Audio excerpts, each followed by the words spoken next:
Failure का topic है पहला। देन उसी में फिर आपका कंटिन्यू है मेडिसिन में। आज जो हमारे पास टॉपिक है समझ लीजिए उसमें भी फर्दर 4 टॉपिक्स। ठीक है तो इसलिए ये कि आप लोगों का कॉपरेशन मुझे इसमें चाहिए होगा, क्योंकि आप लोग जितनी जल्दी कैच करेंगे उतनी जल्दी हम इस टॉपिक को फिनिश कर सकते हैं। वो सारे इंपॉर्टेंट हैं। हार्ट फेलियर का टॉपिक है पहला। देन उसी में फिर आपका कंटिन्यू है जो है मोस्ट इम्पोर्टेंट कार्डियोजेनिक शॉक है। फिर उसके बाद पल्मोनरी एडिमा। ये सब एक दूसरे से इंटरकनेक्टेड टॉपिक्स हैं। तो और फिर उसके बाद हाइपरटेंशन, हाइपरटेंसिव इमरजेंसीज। तो ये चारों बड़े ही मतलब इम्पोर्टेंट टॉपिक्स हैं।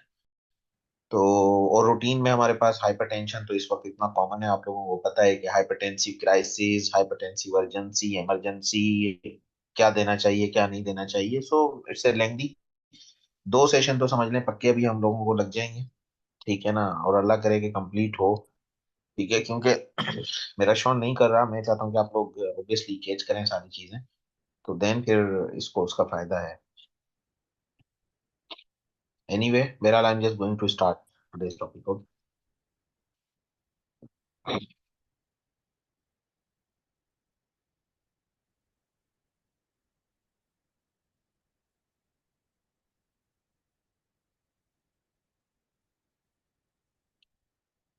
ओके सो आप लोग देख सकते हैं, ठीक है। स्क्रीन शेयर हो रही है आप लोगों से। और हम इंशाल्लाह अभी ये फर्स्ट टॉपिक शुरू कर देते हैं। Okay so heart failure. What is heart failure, जिसको मोस्टली हम सीसीएफपी कहते हैं। मेडिसिन में तो बहुत ज्यादा टर्मिनोलॉजी यूज होती है। अच्छा, कार्डियो के अंदर हमारे पास कम टर्म यूज होती है, कंजेस्टिव हार्ट फेलियर। ठीक है, या कंजेस्टिव कार्डियक फेलियर। लेकिन मेडिसिन में तो हम वार्ड्स में या मेडिसिन के जो भी प्रोफेसर हैं वो सब सीसीएफ का पेशेंट है, कंजेस्टिव कार्डियक फेलियर का पेशेंट है। आप लोगों को बहुत ज्यादा ये टर्म यूज मिलेगी। ठीक है, लेकिन हम तो हार्ट फेलियर सिंपली जो है वो यूज कर लेते हैं। लेकिन बहरहाल क्या है हार्ट फेलियर। ठीक है, मैं जूम कर देता हूँ आप लोगों के लिए। हार्ट फेलियर, ठीक है। तो डेफिनेशन है, सबसे पहले हम पढ़ेंगे, फिर किस तरीके से क्लासिफाई किया जाता है हार्ट फेलियर को। एटियोलॉजी, कॉजेज देखेंगे हम इसकी, pathogenesis, diagnosis, management. Definition, heart failure is defined as a chronic and progressive condition. ठीक है, सबसे पहले याद रखें कि हार्ट फेलियर एक क्रोनिक एंड प्रोग्रेसिव कंडीशन है where the heart muscle is unable to pump the enough blood throughout the body to meet the body's need for blood and oxygen. देखें, सिंपल है, हमारे heart का काम क्या है। Heart एक muscle है। ये याद रखना कि हार्ट जो है हमारे पास एक गोश्त का सिंपल मसल है। ठीक है, तो ऑब्वियसली जब हार्ट का मसल जो है वो कॉन्ट्रेक्शन करता है या रिलैक्सेशन करता है, तो just like works as a machinery. ठीक है, और if heart muscle is unable to pump the enough blood, heart का काम क्या है, ऑक्सीजनेटेड ब्लड आपके पास साफ करके खून आपकी बॉडी में पूरी में थ्रू आउट डिस्ट्रीब्यूट करने का काम है ना हार्ट का, जो अल्लाह ताला ने दिया है, ताकि आपको एक ऑक्सीजनेटेड ब्लड मिल सके। ठीक है ना। तो ये the failure, the heart muscle is unable to pump the enough blood. Simple अगर आप याद रख लें कि this is the failure of heart muscle to pump the enough blood throughout the body to meet the body's need for blood and oxygen. Body की requirement है कि उसको एक ऑक्सीजनेटेड ब्लड चाहिए, मगर आप हार्ट जो है आपका मसल वीक हो जाता है हार्ट फेलियर के अंदर। ठीक है, तो मीट नहीं कर सकता। बहरहाल क्लासीफाई कैसे करेंगे, बहुत सारी क्लासिफिकेशंस आप लोगों ने देखी होंगी। Systolic heart failure, diastolic heart failure, acute heart failure, chronic heart failure, left sided heart failure, right sided heart failure. मैंने सब डाल दिया आप लोगों के लिए। कहीं पे आप पढ़ेंगे किसी बुक में डिवाइडेड होता है systolic heart failure, diastolic heart failure, किसी में डिवाइडेड होता है एक्यूट, क्रोनिक, किसी में लेफ्ट साइडेड, राइट साइडेड। बहरहाल ये क्लासिफिकेशन है हार्ट फेलियर की, इससे आउट नहीं जाएगा आपका। ठीक है, कभी भी आप पढ़ेंगे।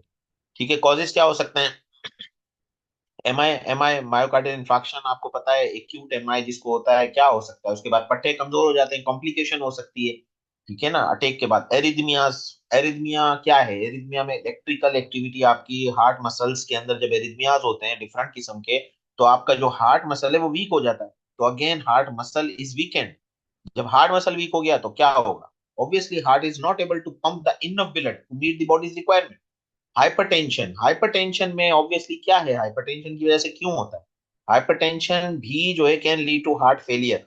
ठीक है, क्यों? क्योंकि प्रेशर है, कितने पट्टे झेलेंगे। मैं एको करता हूँ, देखता हूँ बहुत सारे लोगों का हाइपरटेंशन के पेशेंट्स के अंदर उनकी जो इंट्रावेंट्रिकुलर सेप्टम होती है ना, जो मुझे नजर आ रही होती है हाइपरटेंशन के पेशेंट में, वो हाइपरट्रोफिड हो जाती है, means workload.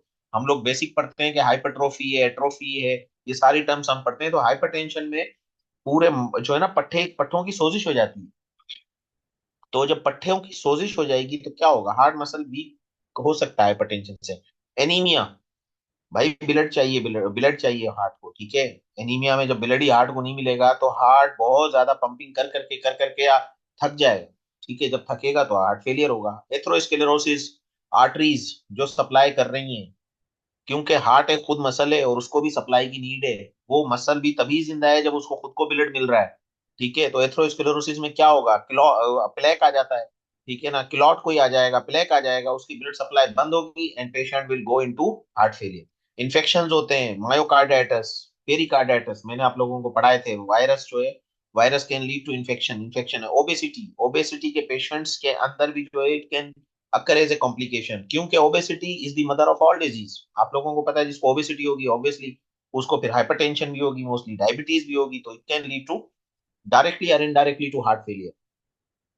Alcohol, alcoholic cardiomyopathy, बहुत सुना होगा, पढ़ा होगा आप लोगों ने। टोबैको, ऑब्वियसली स्मोकिंग के लें, टोबैको के लें, आजकल इलायची आ रही है, मावा के लें, जो भी चीजें चल रही हैं एडिक्शन के लिए जो लोग यूज कर रहे हैं, उसमें टोबैको होता है, ठीक है। तो this can lead to as a complication of, anyway. Clinical manifestation क्या क्या हो सकती हैं हार्ट फेलियर की? भाई पेशेंट आपके पास फटीग के साथ आएगा, ठीक है ना, पेशेंट वीकनेस के साथ आएगा, short of breath, short of breath, short of breath, SOB, SOB on exertion, SOB at rest. Heart failure की वजह से जो शॉर्टनेस ऑफ ब्रेथ होती है वो दोनों चीज में होती है, ठीक है, एक्सर्शन पे भी होगी, रेस्ट पे भी होगी। कफ एंड वीजिंग के साथ भी प्रेजेंट होगा। यहाँ पर आप लोगों को डायग्नोस करना है कि पेशेंट को ये शॉर्टनेस ऑफ ब्रेथ या ये जो सिम्टम्स हैं, either it they are due to pulmonary और आइदर ड्यू टू कार्डियक, ठीक है। तो आप लोगों को हिस्ट्री इंपॉर्टेंट है, जिसमें आपको पेरोक्सिस्मल नॉक्टर्नल डिस्निया, पेशेंट अक्सर आते हैं, डॉक्टर साहब रात को जो है ना वो नींद नहीं आती, हम उठकर बैठ जाते हैं, हमारा सांस घुटता है, ठीक है, हमारा सांस नहीं आता, सांस लेने में प्रॉब्लम होता है। हम उनसे एक कॉमन क्वेश्चन पूछते हैं, आप एक तकिया इस्तेमाल करते हैं, दो तकिए लगाने पड़ते हैं? तो पेशेंट उसमें आपको बताता है कि कभी कभी मुझे 3 या 4 तकिए इस्तेमाल करने पड़ते हैं, ठीक है, तो मैं जो है वो सांस में बेहतरी महसूस करता हूँ। तो दिस शोज के patient has a heart failure and patient is just due to heart failure going into the pulmonary oedema. तो ये पीएनडी, जिसको हम पैरोक्सिस्मल नॉक्टर्नल डिस्निया कहते हैं। तो बाकी नॉन स्पेसिफिक सिम्टम्स हैं, साइंस में क्या मिलेगा, हार्ट फेलियर होगा तो मैंने आपको बताया कि पल्मोनरी एडिमा, हार्ट आपका पंप ही नहीं कर रहा, फॉरवर्ड फेलियर हो गया है, ठीक है। फॉरवर्ड फेलियर हो गया है तो क्या करेगा, बैकवर्ड पानी पीछे फेंक देगा, जो भी उसके अंदर प्रेशर जा रहा है आपका, वो लंग्स के साथ कनेक्टेड है, हार्ट और लंग्स एक दूसरे से कनेक्टेड है। तो क्या होगा, पानी जो पेशेंट ले रहा है तो उसका ब्लड की फॉर्म में जा रहा है जो भी, तो आपका हार्ट जब इतना उसके अंदर कैपेसिटी नहीं है तो उसको फॉरवर्ड फ्लो ही नहीं कर सकता, क्योंकि हार्ट का बेसिकली काम है कि वो फॉरवर्ड हमें ब्लड सप्लाई प्रोवाइड करे पूरे बॉडी को, लेकिन वो नहीं कर पा रहा क्योंकि उसका वीक है मसल पावर। तो वो क्या करेगा, वो पीछे फेंक देगा, पीछे फेंकेगा लंग्स में, तो लंग्स में पानी आ जाएगा, उसको हम पल्मोनरी एडिमा कहते हैं। प्लूरल इफ्यूजन भी मिल सकती है आपको, ठीक है, जब बहुत ज्यादा पानी हो जाएगा तो प्लूरल इफ्यूजन भी मिल जाएगी। पेशेंट टेकीकार्डियक होगा, नेरो पल्स प्रेशर, कार्डियोमेगली आपको नजर आ जाएगी, ठीक है।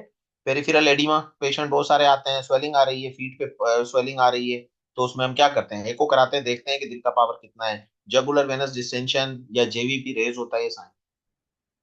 अच्छा, क्या करेंगे, लेबोरेटरी टेस्ट में बीएनपी लेवल आपको मोर देन 100 ग्राम मिलेगा। बीएनपी जो है वो ये याद रखें स्पेसिफिक नहीं है हार्ट फेलियर के लिए, लेकिन मोस्टली अगर 100 से ऊपर हमें मिलता है बीएनपी तो हम कहते हैं कि patient might be having a heart failure at the moment. ECG हमें नॉर्मल मिल सकती है, इसमें कोई इशू नहीं है, लेकिन नॉर्मली हमने देखा है जो हार्ट फेलियर के पेशेंट होते हैं उनमें poor progression of R wave मिलती है हमें इंटीरियर लीड्स में, ये मैं आप लोगों को बताऊं, ठीक है। ईसीजी में हमें आइडिया हो जाता है कि इस पेशेंट का इजेक्शन फ्रैक्शन, आप लोगों ने सुना होगा ईएफ, जिसको हम कहते हैं कि इस पेशेंट का ईएफ 25% है, इस पेशेंट का ईएफ 35% है, इस पेशेंट का 55 है, इजेक्शन फ्रैक्शन। तो वो हम ऐसे ही देख रहे होते हैं, तो पहले ईसीजी कराते हैं तो उसमें आर वेव जो होती है ना, प्रीजर्व अगर किसी पेशेंट की होती है तो उसका इजेक्शन फ्रैक्शन अच्छा निकलता है, और poor progression of R wave होती है तो मोस्ट लाइकली उस पेशेंट का एको पे हमें जो है वो कार्डियक मसल उसका वीक मिलता है या इजेक्शन फ्रैक्शन उसका कम मिलता है। सीरम क्रेटिनिन आपका बढ़ा हुआ मिल सकता है हार्ट फेलियर में, क्यों? क्योंकि आप लोगों को पता है हाइपोपरफ्यूजन होगी, जाहिर ही बात है, जब बॉडी को ब्लड ही नहीं मिल रहा तो हाइपोपरफ्यूजन तो होगी ना। बाकी लोगों को भी आवाज का प्रॉब्लम आ रहा है भाई? बाकी सब लोगों को तो आई थिंक आवाज आ रही है। एम आई राइट? ठीक है, ओके। Okay okay. अच्छा, फिर जो है वो कंप्लीट सीबीसी अगर हम कराएंगे, सीबीसी में is useful in determining the heart failure is due to reduce oxygen carrying capacity. CBC में देखें, anaemia can lead to heart failure. तो सीबीसी में आपको एनीमिया पेशेंट का अगर मिल रहा है कुछ है, तो आप वहां से भी आइडिया लगा सकते हैं। चेस्ट एक्सरे में आपको कार्डियोमेगली मिल जाएगी, पल्मोनरी एडिमा की पिक्चर्स मिलेंगी, कर्लीज बी लाइंस होती हैं, वो आगे भी सब आएगा, आप डिस्कस हो जाएगा खुद ही। हाइपोनेट्रीमिया के साथ पेशेंट मिल सकता है, क्योंकि हम रूटीन में लेब्स तो कराएंगे ना, सीबीसी भी कराएंगे, यूसी भी कराएंगे, चेस्ट एक्सरे भी कराएंगे, सब हम बेसिक लेब्स तो कराएंगे। तो जब बेसिक लेब्स में हम हमारे पास जब यूरिया क्रिएटिनिन इलेक्ट्रोलाइट आएगा, तो हमें हार्ट फेलियर के पेशेंट में हाइपोनेट्रीमिया मिल सकता है। अगर हाइपोनेट्रीमिया हमें लेस देन 130 मिला, तो is associated with reduce survival in indicating, ये पुअर प्रोग्नोस्टिक फैक्टर है। ये याद रखें, जिस पेशेंट का हार्ट फेलियर पेशेंट का अगर सोडियम लेवल 130 से कम मिल रहा है आप लोगों को, तो दिस इंडिकेट्स के ये पेशेंट जो है ना फ्लूइड ओवरलोड में जाएगा, पल्मोनरी एडिमा में जाएगा और डिजीज प्रोग्रेस करेगी। This is a dangerous patient, you have to be very active. ठीक है, चेस्ट एक्सरे पे आपको कार्डियोमेगली मिल सकती है, सीबीसी में आपको मैंने बता दिया एनीमिया भी मिल सकता है। Anyway, white signing again, sorry guys, ये थोड़ा हैंग हो रहा है, I don't know why. Sorry, मेरा खुद का गला भी जो है ना अभी खराब है। पीपीटी ठीक है, चल गई है, okay. So pathophysiology, left ventricular heart failure, right ventricular heart failure, आप दोनों देख सकते हैं कि इसमें किस तरीके से जो है वो शो किया है। ये पैथोफिजियोलॉजी है, ठीक है, कंपेंसेटरी मैकेनिज्म है। क्या क्या होता है, एक्टिवेशन ऑफ नॉरएपिनेफ्रिन होगी, क्योंकि देखें जब लेफ्ट वेंट्रिकल आपका फेल हो रहा है, क्यों फेल हो रहा है, due to these diseases. Myocarditis हो गया, वेलवुलर हार्ट डिजीज हो जाती है, माइटल स्टेनोसिस है, माइटल रिगर्जिटेशन है, ट्राइकस्पिड है, डिफरेंट वेल्व की डिजीज हो जाती है, रेस्ट्रिक्टिव पेरिकार्डाइटिस है, इन्फ्लेमेटरी कंडीशंस हो गई। Right ventricular failure mostly cor pulmonale या सीओपीडी के पेशेंट्स में हम लोगों को मिलता है। राइट साइडेड वेलुलर डिजीजेज हो गई, या राइट साइडेड मायोकार्डियल डिजीजेज, या पल्मोनरी हाइपरटेंशन के पेशेंट। क्या होगा, तो अगर जब इस तरीके का पेशेंट आरवी फेलियर के साथ होगा या एलवी फेलियर के साथ होगा, तो definitely there will be an activation of norepinephrine and natriuretic peptide जिसको हम बोलते हैं, वो एक्टिव हो जाएगा। This can lead to tachycardia. Tachycardia होगा तो आपको पता है कि फिर फर्दर स्ट्रेस होगा मायोकार्डियम पे, क्योंकि टेकिकार्डिया कोई अच्छी चीज नहीं है। ऑब्वियसली मैं सिंपल लफ्जों में मरीजों को समझाता हूँ कि देखें, जितनी तेज आपका दिल भागेगा ना, उतनी जल्दी थक जाएगा। ठीक है, तो दिल को जो है ना एक अल्लाह ताला ने स्पीड बनाई है नॉर्मल, और उसी स्पीड और उसी पेस से जो है ना अगर दिल चलेगा आपका, हम सबका, तो वो ऑब्वियसली उसको एक पूरा टाइम वो लेगा। अदरवाइज ये एक ऐसी मशीनरी है कि ये जस्ट वन टाइम ही स्टॉप होगा, and then there there will be no life. तो टेकिकार्डिया पेशेंट का जो है वो कंपेंसेटरी कैसे होगा, ये मैंने दिखा दिया। एक्टिवेशन ऑफ रेनिन एंजियोटेंसिन अल्डोस्टेरोन, रास, बहुत कॉमन है।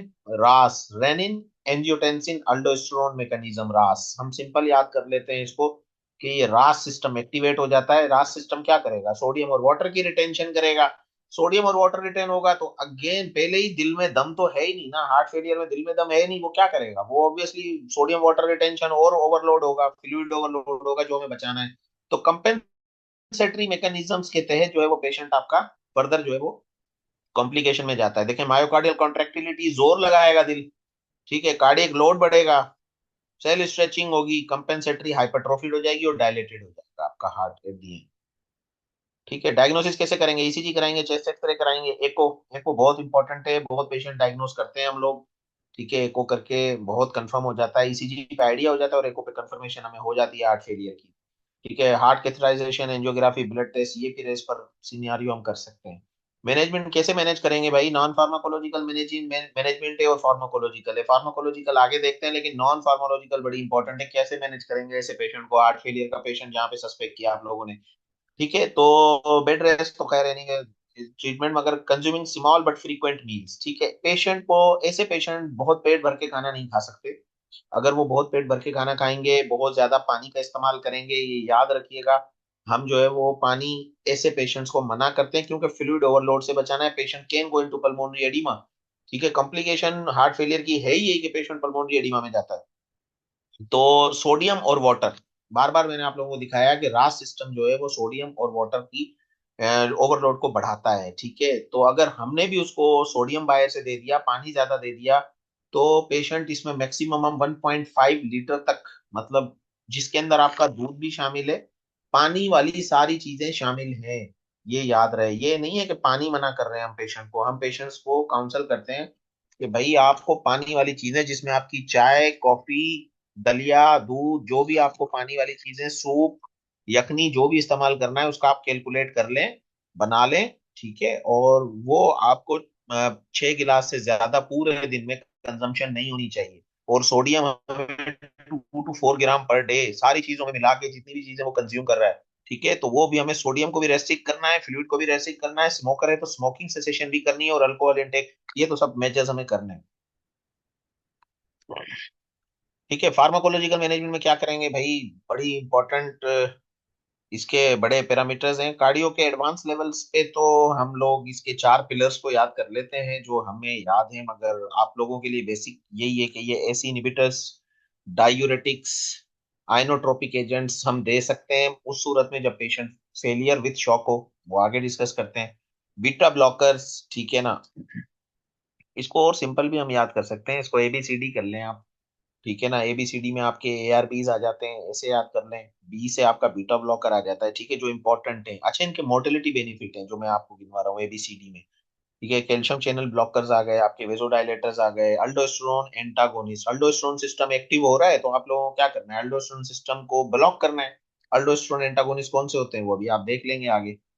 ठीक है, एआरबीज भी हम दे सकते हैं, एसी इनहिबिटर्स या एआरबीज। एसी इनहिबिटर्स का एक कॉमन साइड इफेक्ट पेशेंट्स में हमने देखा है कि पेशेंट कफ के साथ प्रेजेंट कर रहा होता है, तो इसलिए हम एआरबीज को मोस्टली आजकल प्रेफर कर रहे होते हैं। बट बहरहाल it's your choice, you can give. Diuretics देखें, डायूरेटिक मेन जो है ना, हार्ट फेलियर, हार्ट फेलियर में प्रॉब्लम क्या है, हार्ट फेलियर में प्रॉब्लम आ रही है fluid overload. Heart forward failure हो गया है। ठीक है, हार्ट के मसल में दम नहीं है कि वो आगे आपको प्रॉपर जो है ना वो बॉडी को ब्लड फॉरवर्ड करे। तो हमें डायूरेटिक्स क्यों देनी है, क्योंकि हमें पानी निकालना है पेशेंट का fluid overload is a problem in the heart failure.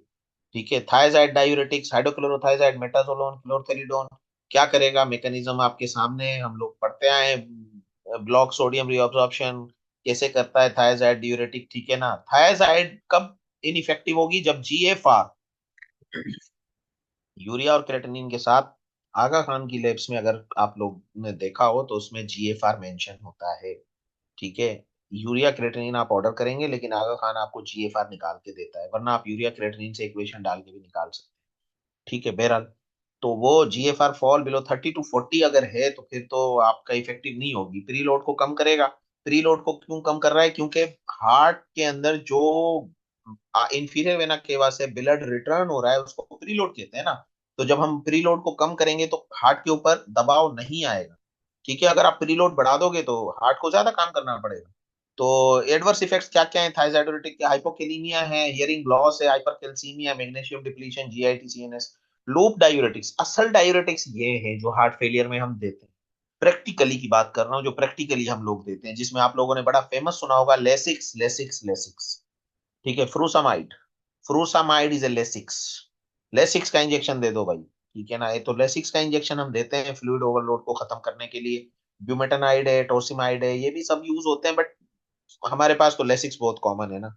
ठीक है, तो rapid onset and relatively short duration of action होती है, 2 और more doses are preferably to a single larger. अच्छा, हम रिपीट भी करते हैं। पेशेंट मेडिसिन वाले तो बहुत डरते हैं, वो तो 20 mg 40 mg दे देते हैं और बस बहुत है। लेकिन हम तो डायरेक्ट जो है ना दे रहे होते हैं, कोई इशू नहीं है। ठीक है, 60 mg दे दिया, फिर 60 mg दे दिया, फिर 60। पेशेंट को हमें फ्लूइड ओवरलोड से बचाना है, उसके हार्ट को ऊपर जो है ना लोड नहीं आना चाहिए। ठीक है, तो increase systemic venous capacitance produce rapid symptomatic relief. देखें, पेशेंट को लेसिक्स का इंजेक्शन, आप यकीन करें, प्रैक्टिकली जो पेशेंट हार्ट फेलियर के होते हैं, आप लोगों ने देखे होंगे अपनी इमरजेंसी में, वो पेशेंट फौरी तौर पे इंप्रूव होते हैं। ठीक है, एडवर्स इफेक्ट्स, हाइपोकेलीमिया, अल्कलोसिस, हम उनको क्या करते हैं, फोलिस पास करते हैं, लेसिक्स देते हैं। पेशेंट 1 घंटे बाद उठ के बैठा होता है, हार्ट फेलियर का पेशेंट। ठीक है, क्योंकि उसका पूरा वो फोलिस पूरा भर जाता है उसका ना, फोलिस जो उसका यूरिन बैग है। ठीक है, तो यूरिनरी आउटपुट को हम बढ़ा देते हैं। पोटाशियम स्पेरिंग डायूरेटिक्स जो होते हैं, स्पाइरोनोलेक्टोन बड़ी फेमस ड्रग है। स्पाइरोनोलेक्टोन स्पाइरोमाइड के नाम से आती है, अल्डेक्टोन के नाम से आती है, बहुत फेमस।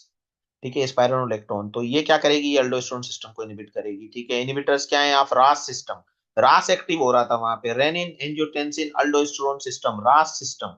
रास सिस्टम जब एक्टिव हो रहा है तो हार्ट फेलियर वर्स हो रहा था आपके सामने, तो अब क्या करेंगे हम, रास सिस्टम को इनहिबिट कर देंगे तो डेफिनेटली इंप्रूव हो जाएगा।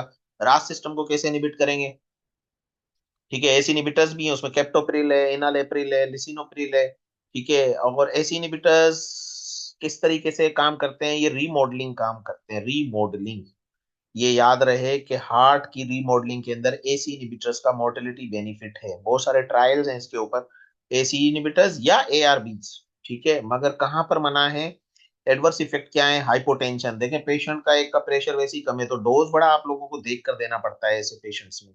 एसी इनहिबिटर बहुत आते हैं, रेमीप्रिल के नाम से, रेमीपेस के नाम से आता है, कॉर्डेस की टेबलेट आती है एनालेप्रिल के नाम से, जिसमें एनालेप्रिल है। ठीक है, इसके अलावा केपोटिन आप लोगों को पता है, बच्चों में तो अक्सर करके जो हार्ट फेलियर के पेशेंट होते हैं उनमें केपोटिन दे रहे होते हैं, 1/4, 1/4। अब आप सोचें 25 मिलीग्राम की टेबलेट भी 1/4। तो हमें थोड़ा सा डोज को बड़ा एहतियात से देना होता है, क्योंकि एडवर्स इफेक्ट में हाइपोटेंशन है, और जो हार्ट फेलियर के पेशेंट होते हैं उनके प्रेशर पहले ही कम होता है, टॉलरेट नहीं कर पाते। ठीक है ना। तो इसमें ड्राई कफ एक साइड इफेक्ट आप देख रहे हैं, ये तो हमने बहुत अपने कॉमन प्रैक्टिस में देखे हैं, ड्राई कफ के साथ आते हैं, पेशेंट कहता है डॉक्टर साहब जब से गोली ले रहा हूँ खांसी नहीं जा रही। ठीक है, तो वो एसी इनहिबिटर की इंड्यूस्ड होती है। एंजियोएडिमा तो रेयर है, contraindicated during second and third trimester of pregnancy due to increase risk of fetal renal.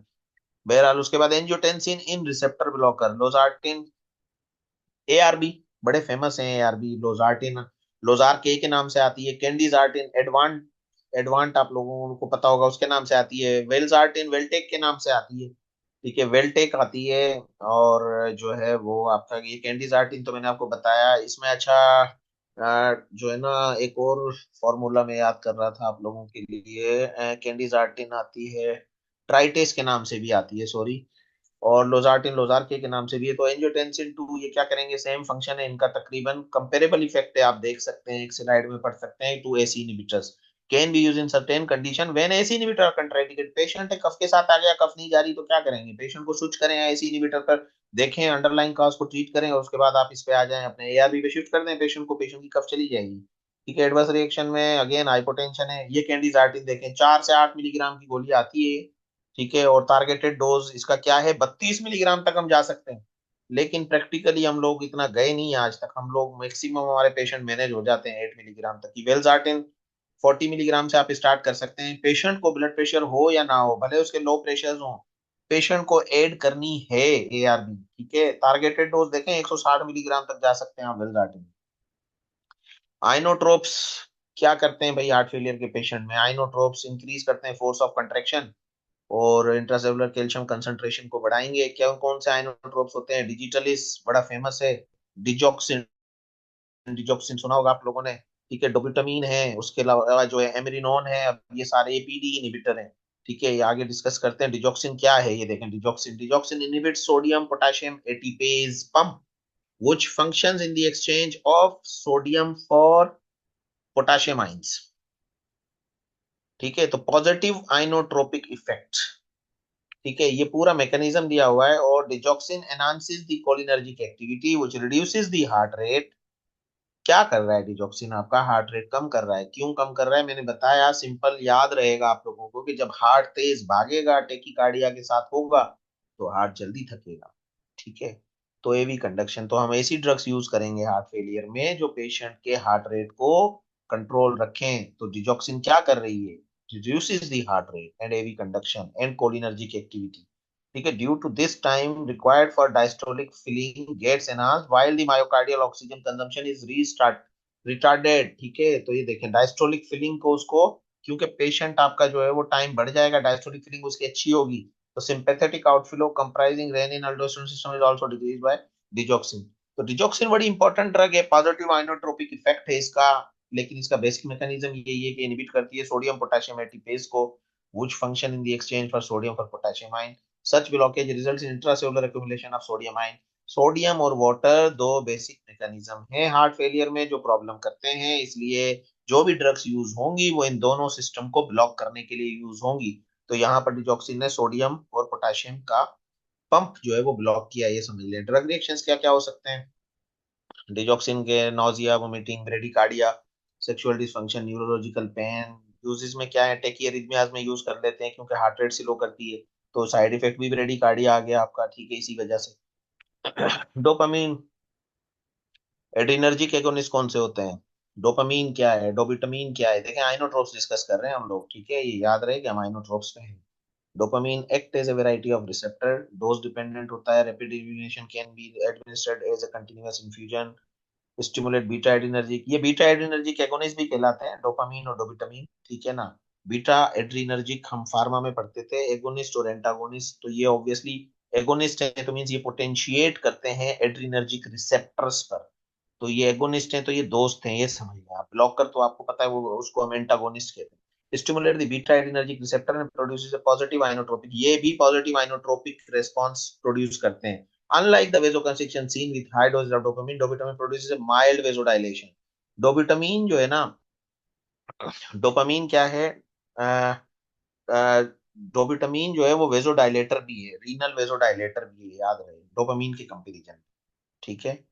Beta blockers बहुत इंपॉर्टेंट हैं, एबीसीडी जो मैंने फार्मूला बताया। डी से आपका डायूरेटिक है, ए से आपका एस इनहिबिटर है, सी से आपका कैल्शियम चैनल ब्लॉकर है, बी से बीटा ब्लॉकर है। तो बी से बीटा ब्लॉकर अगर आप लोग देखेंगे इसमें, तो बीसाप्रोलोल कनकोर के नाम से आती है, बहुत फेमस है, आप लोगों को मालूम होगा। 2.55 मिलीग्राम कनकोर, बहुत फेमस है, ठीक है। जाइबेस भी आ रही है आजकल, कार्बिडालोल कार्बिडा के नाम से आती है, ठीक है। मेटोप्रोलोल मीरोल के नाम से आ रही है, 25 मिलीग्राम। तो heart failure is complete bye an increase activation. क्या करती है भाई बीटा ब्लॉकर, कैसे कंट्रोल करती है हार्ट फेलियर में, क्या रोल है बीटा ब्लॉकर्स का? कार्डियक कंट्रैक्टिलिटी को कम करते हैं। आप इसको छोड़ें, आप इस टेबल पे आए ताकि आप जल्दी समझ जाएं चीजें, ठीक है ना। कार्डियक कॉन्ट्रैक्टिलिटी डिक्रीज करेंगी तो पेरिफेरल परफ्यूजन कम हो गई, तो सिंपैथेटिक एक्टिवेशन हो गई। तो सिंपैथेटिक एक्टिवेशन क्या क्या करेगी, ये सारी इसमें पैथोफिजियोलॉजी देखें, apoptosis, necrosis, fibrosis, hypertrophy and cardiac remodelling होगी, ठीक है। तो basically they help in the cardiac remodelling, ठीक है। यहाँ पर भी देखेंगे, the ventricular remodelling in the heart failure is also reversed by beta blocker, ठीक है। तो जो पेशेंट अपने, जो हार्ट अपनी शेप, रीमॉडलिंग किसको कहते हैं, जो हार्ट अपनी शेप लूज कर चुका है due to muscle loss, muscle उसका वीक हो गया है, उसकी रीमॉडलिंग करेगी उसमें। और ये प्रोसीजर है, क्या क्या कैसे कैसे होगा, ये देखें आप, apoptosis, necrosis, fibrosis and hypertrophy. This is a cardiac remodelling, right. So vasodilator, vasodilator भी देते हैं भाई हम, ठीक है ना। हार्ट फेलियर में क्या रोल है इनका? आइसोसॉर्बिट डाइनाइट्रेट, बहुत फेमस टेबलेट्स हैं, मोनिस के नाम से आप लोगों ने सुना होगा। आइसोसॉर्बिट मोनोनाइट्रेट, डाइनाइट्रेट, ठीक है, एंड हाइड्रलजीन। हाइड्रलजीन मोस्टली हम दे रहे होते हैं उन पेशेंट्स में जिनका जो है वो अपने किडनी का इशू होता है, सीकेडी के पेशेंट्स होते हैं, हार्ट फेलियर विथ सीकेडी, तो उनमें हम हाइड्रोजीन को प्रेफर कर रहे होते हैं मोस्टली, विथ नाइट्रेट्स, वो भी नाइट्रेट्स के साथ, ये याद रहे, उसमें कोई कंट्राइंडिकेशन नहीं है आइसोसोर्बिक डाइनाइट्रेट की या मोनोनाइट्रेट की, specially in patient who can not tolerate ACE inhibitor. Patient ACE inhibitor tolerate नहीं कर सकता है, एस इनहिबिटर वैसे भी सीकेडी में आप लोगों को पता है कंट्राइंडिकेटेड है, क्योंकि ये हाइपरकेलेमिया करेंगे।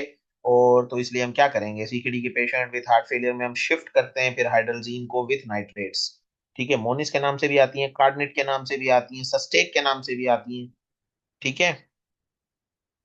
तो ये सारा मैकेनिज्म दिया हुआ है इसका।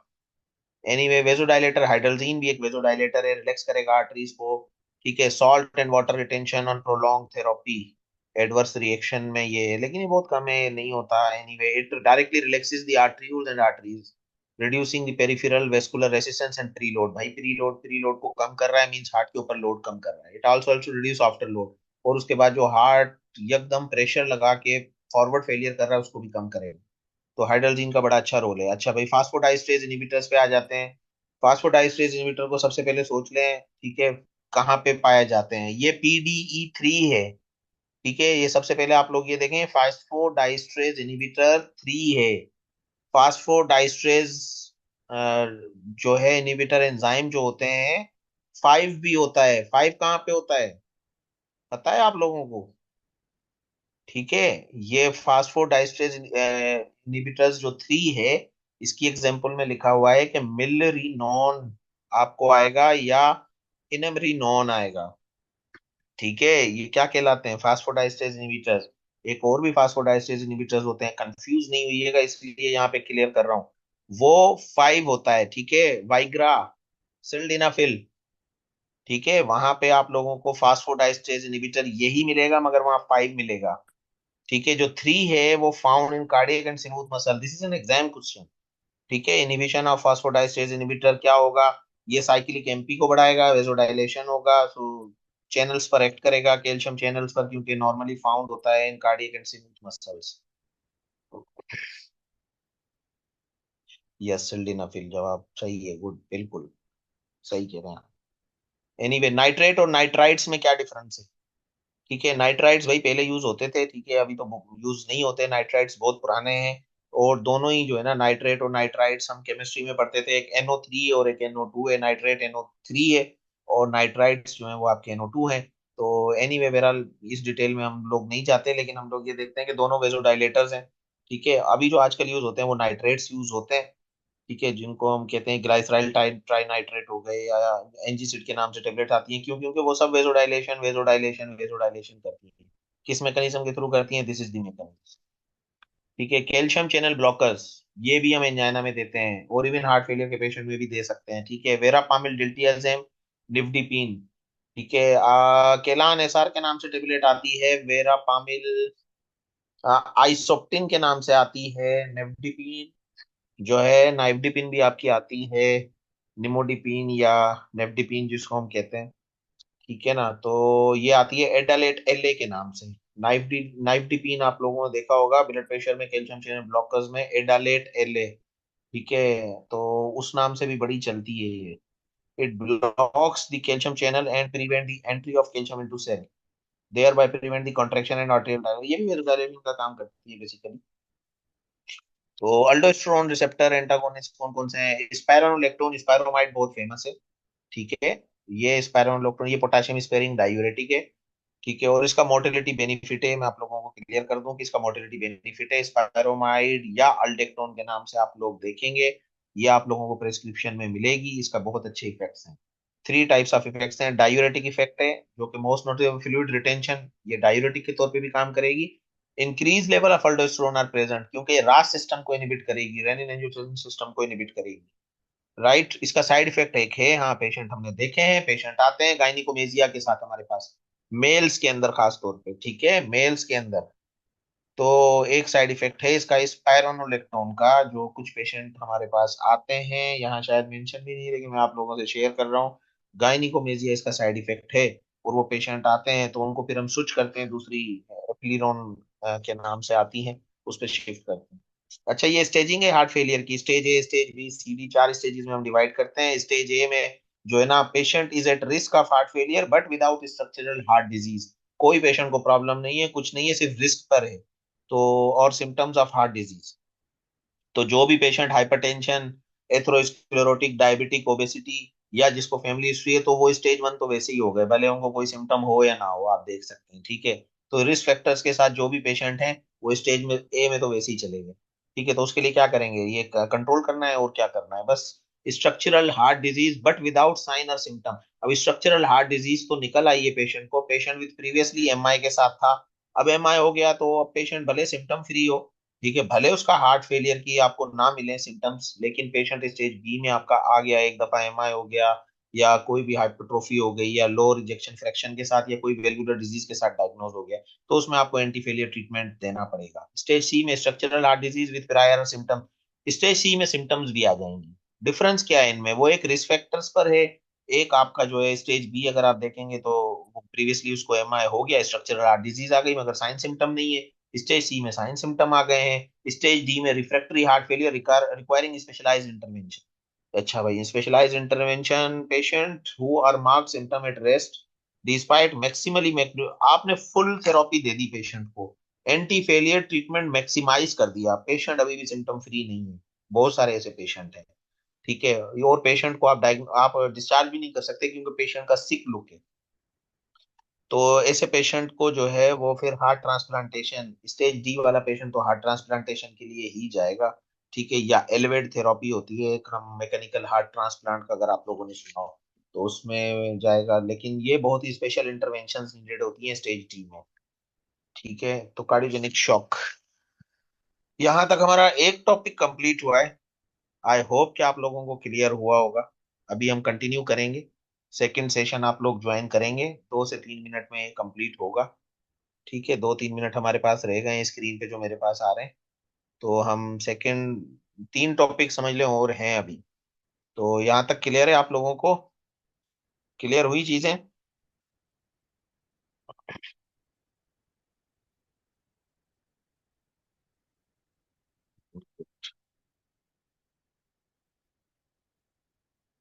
Okay. So cardiogenic shock, right? Cardiogenic shock भी इसी से लिंक्ड है। क्या है cardiogenic shock? Cardiogenic shock is defined as a persistent hypotension with tissue hypoperfusion due to cardiac dysfunction in the presence of adequate intravascular volume and left ventricular filling pressure। ठीक है, persistent हाइपोटे patient का, heart failure के patient के अंदर जो है ना, सब स्टेटस मेंटेन है, फ्लूइड स्टेटस भी मेंटेन है, उसका intravascular volume, left ventricular filling pressure, सब चीजें देखें due to cardiac dysfunction. Cardiac dysfunction है मगर हार्ट जो है ना वो पंप नहीं कर। हार्ट को तो ब्लड भी मिल रहा है, वेनस रिटर्न भी ठीक जा रहा है, ठीक है, फ्लूइड भी है, कोई उसके अंदर ऐसा भी नहीं है कि फ्लूइड की डेफिशिएंसी हो गई या कोई हाइपोवोलीमिक कंडीशंस हो गई। मगर इस सब के बावजूद heart is not able to pump the blood, is the forward failure. ये देखें, this is the continuation of that topic, heart failure के टॉपिक से ही आप लोग लिंक करेंगे इसको। Persistent hypotension and tissue hypoperfusion. ठीक है, हेमोडायनेमिकली कैसे पता चलेगा? Persistent hypotension, systolic blood pressure आपको 80 से कम मिलेगा, 80 to 90, और मीन आर्टीरियल प्रेशर आपको 30 mmHg lower than baseline with severe reduction in cardiac index. Cardiac index ये डेफिनेशन है proper, cardiac less than 1.8 litre पर मिनट मिलेगी आपको विदाउट सपोर्ट। ठीक है, पेशेंट आपका सपोर्ट पे नहीं है, कुछ भी नहीं है, लेकिन आपको अगर कार्डियक इंडेक्स आपका लेस देन 0.1 आ रहा है तो फिर आप इसको कहेंगे patient is in cardiogenic shock. Right, so less than 2 है और सपोर्ट पर है 2.2 है तो उसको भी कहेंगे एडिक्वेट और elevated filling pressure. Patient heart के प्रेशर्स ठीक है, मतलब उसके फिलिंग प्रेशर्स ठीक है, उसमें ब्लड वॉल्यूम ठीक है, ये सिंपल लफ्जों में समझे आप। ठीक है, कोई ऐसा नहीं है कि पानी की कमी है या ब्लड की कमी है या पेशेंट एनीमिक है, सब चीजें उसकी पूरी है, लेकिन स्टिल जो है ना प्रेशर मेंटेन नहीं कर रहा है, परसिस्टेंट हाइपोटेंशन है। ठीक है, and diastolic pressure more than 18 mmHg और right ventricular and diastolic pressure more than 10 to 15 mmHg। ये हम हेमोडायनामिक्स जो देखते हैं ये केथ लैब में जब हम करते हैं तो तब पता चलेगा। ठीक है, ये कभी आप लोग सोच रहे हैं कैसे निकालें ये एंड डायस्टोलिक प्रेशर कैसे चेक करना है, तो ये सब चीजें इन्वेजिव प्रोसीजर से होती हैं, ये आप सिंपली इसमें नहीं कर सकते। ठीक है, ये जस्ट फॉर डेफिनेशन पर्पज है। तो कॉमन लेफ्ट वेंट्रिकुलर फेलियर, अच्छा, लेफ्ट वेंट्रिकुलर हार्ट फेलियर को जनरली हम लोग लेफ्ट एलवी फेलियर भी कहते हैं, क्योंकि हार्ट का जो लेफ्ट वेंट्रिकल है वही मेन मसल